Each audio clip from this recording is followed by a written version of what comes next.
Hey everybody, Scott here with the latest update. I got my notes ready to go here.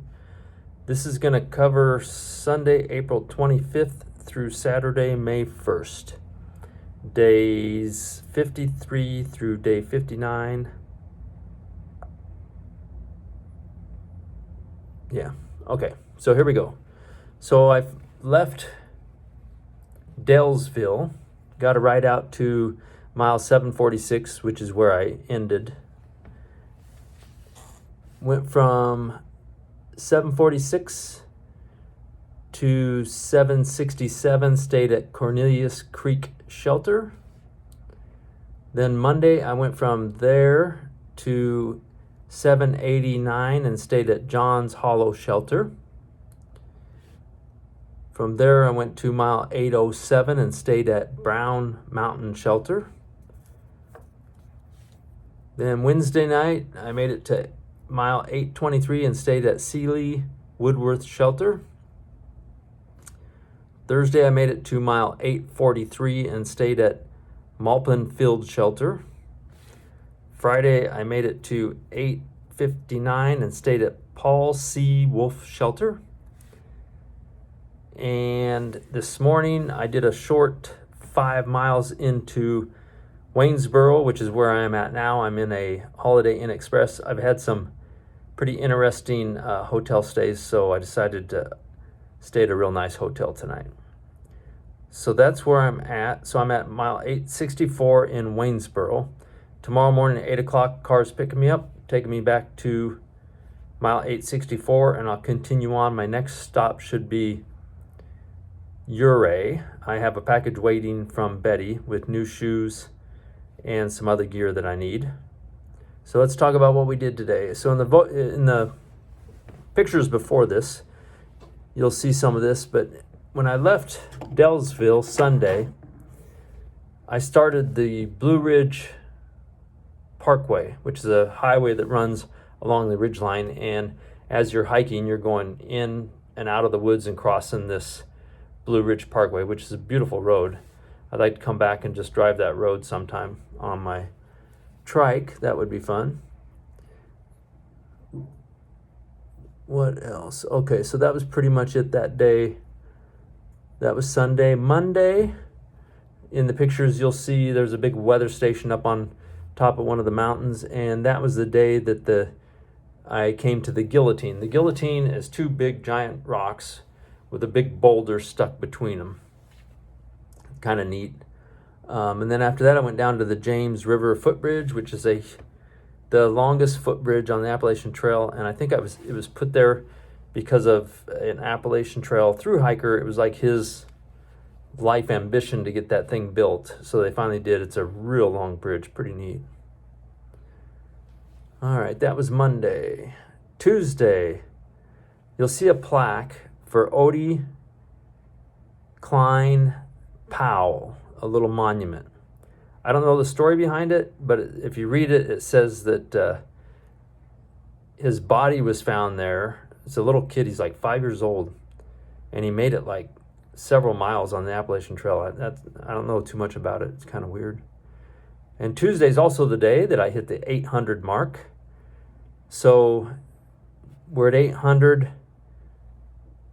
Tomorrow's Sunday. Tuesday, I should hit 900 if all goes well. All right, Wednesday morning, I got up at mile 807 at Brown Mountain Shelter. I went 1 mile, got a ride into Buena Vista, and got resupplied because I was out of food, and then right back to the trail and kept hiking. So because I did that instead of staying at a hotel, this is the longest stretch I've done without laundry or shower. So I went 8 days. Yeah, too long. But anyway. So that was Wednesday. That was also the day I walked through. You'll see a burned area that I walked through. Thursday, I went by Priest Shelter, but I went ahead and walked. It was like 1 or 2 off trail. I went and walked down to it because Priest Shelter has a weird history. There's a book in it, And when you go to pre-shelter, you're supposed to confess in this book. So I read some of the confessions. It was stuff like, it was just weird hiker stuff. I didn't confess for two reasons. Number one, I have nothing to confess. Or possibly number two, I have so much to confess, I didn't want the shelter to burst into flames. Anyway, I didn't confess. I didn't actually read the book. Somebody else was reading it while I was there. I don't touch those books because of the norovirus, the poopy hand virus, but the pre-shelter's got a lot of history. Then Friday, I went to the Humpback Rocks that's off trail about 0.2. It doesn't get much mention at the Appalachian Trail, but to me, it was pretty impressive. It was almost like the Dragon's Tooth that everybody goes to.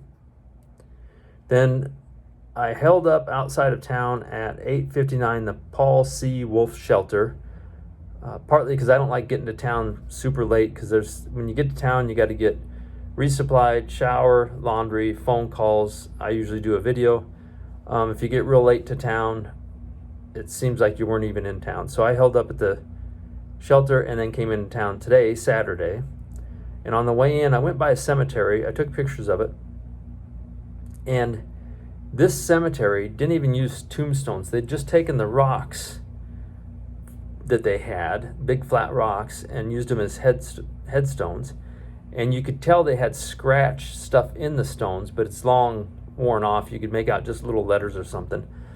And there was a little sign there. You'll see a plastic sign about somebody that was buried in 2016. I was talking to people later, and they said that people that were pushed off the mountains by the federal government when they took over these areas as national parks were given the right to leave their cemeteries there and never to be disturbed, and to have direct descendants can still be buried in those cemeteries.